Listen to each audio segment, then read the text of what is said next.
નમસ્કાર દર્શક મિત્રો, કચ્છ કેર ન્યૂઝમાં આપ સૌનું હાર્દિક સ્વાગત છે. હું યશવી મહેતા. બુલેટિનની શરૂઆત કરીએ આજની હેડલાઇન્સથી.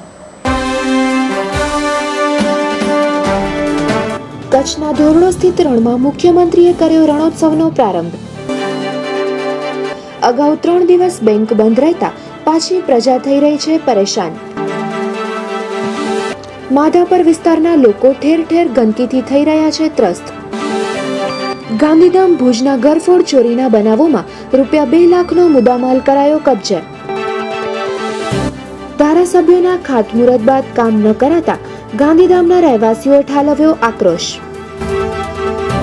ભુજમાંથી રૂપિયા 500ના ચલણની નવી નકલી નોટ સાથે 2 શખ્સોની એલસીબી દ્વારા કરાઈ ધરપકડ.